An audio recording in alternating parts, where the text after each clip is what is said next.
The news continues live on SNN, the Suncoast News Network, your local news leader.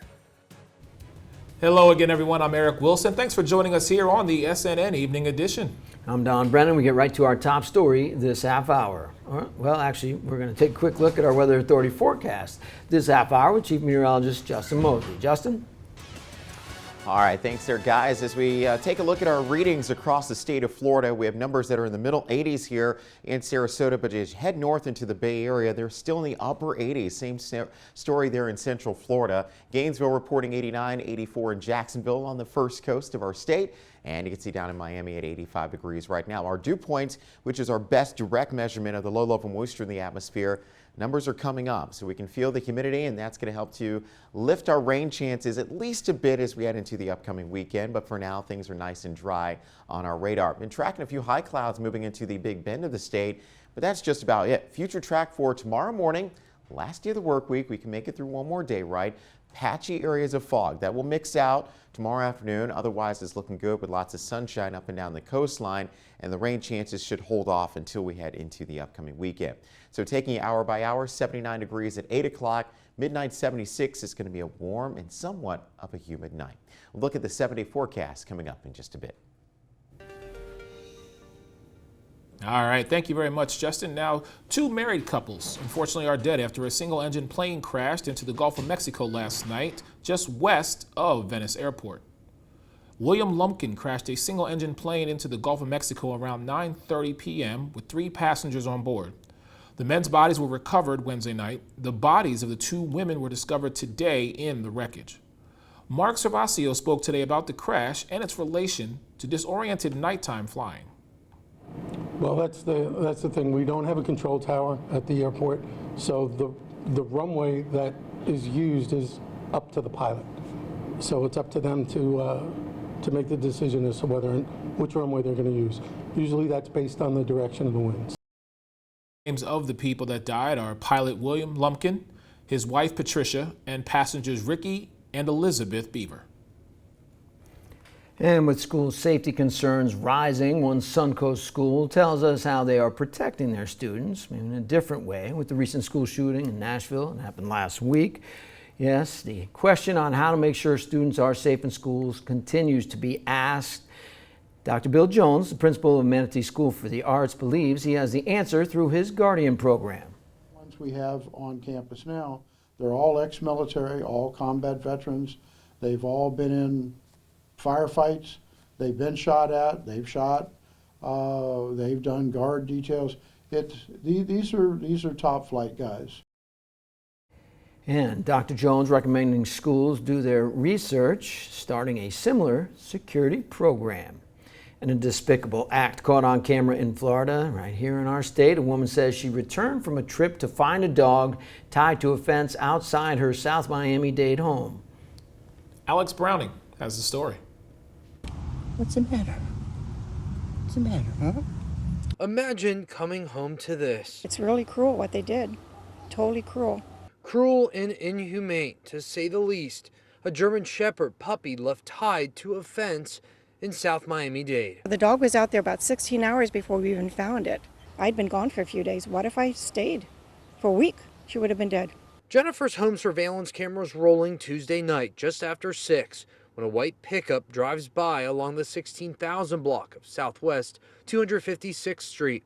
The driver appears to look up the driveway.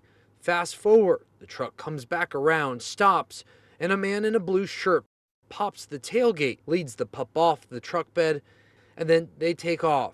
You see the puppy chase after them, but at some point just past the hedges, someone gets out and ties the German Shepherd to the fence. Here the chain link is kind of like bent out. She might have tried to pull to get away. A despicable act caught on camera. Can't believe what people do. A pup now receiving some much needed TLC. Sit. Thank you. Oh my goodness. While Jennifer hopes someone steps forward to give this girl a forever home. And those men responsible, well, she hopes they get the karma they deserve. We'll find out what happened, okay? We're working on it. That was Alex Brown. In spite of that traumatic ordeal, the puppy is said to be in good health, friendly, and well-trained. resilient little guy, for sure. All right, Warm Mineral Springs in Northport planning to reopen tomorrow. The attraction was heavily damaged during Hurricane Ian, pending final approval from the Florida Department of Health. The springs will be open from 9 tomorrow morning until 5 in the evening. The City Commission has also approved free admission to the park from tomorrow through the weekend. Yes, the Commission will review a proposal actually through next Tuesday, which is the 11th. The Commission will also review a proposal from staff to adjust the daily park admission fee to $5 a day for Sarasota County residents and $7 a day for interlopers or non-residents. Well, look, good thing we're Sarasota residents. Now, in Northern Virginia, the victim of a kidnapping is dead and a man is wounded after a dramatic police chase and shooting on I-95. And it happened last night, ending near Quantico, and Juliana Valencia has the details.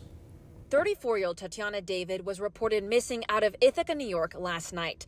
Police say she was last seen with 35-year-old Michael Davis, who was driving a white Jeep Cherokee.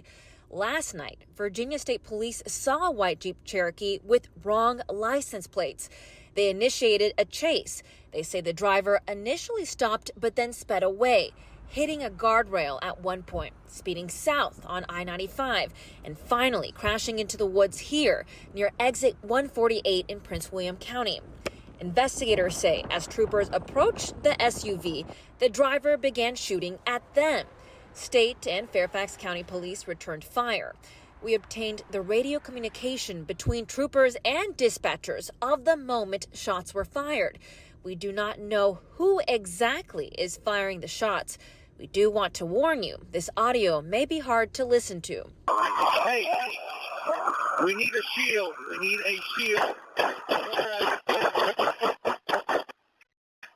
We hear the shots fired. Tatiana David, the kidnapping victim, was killed. The driver, who Virginia State Police have only identified as a man from Chesterfield, Virginia, suffered life-threatening injuries. Virginia State Police say a gun was found in the Jeep after the shooting. Oh, wow. Sad situation for sure. Juliana Valencia had that story. A Salute to Safety Awards dinner honoring Suncoast leaders will be held this Friday night.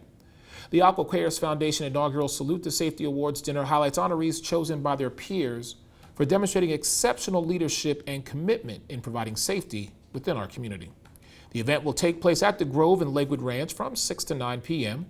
The 2023 honorees include Tandem Construction, Congressman Greg Stubbe, The Haven, Carrier Global, and Sheriff Kurt A. Hoffman. The Aqua Cares Foundation educates the community on safety through education, training, and advocacy. SNN carries the foundation's TV show that provides home safety tips. All right. Well, still ahead on the SNN Evening Edition, the White House debuting a new Easter bunny. We will be right back.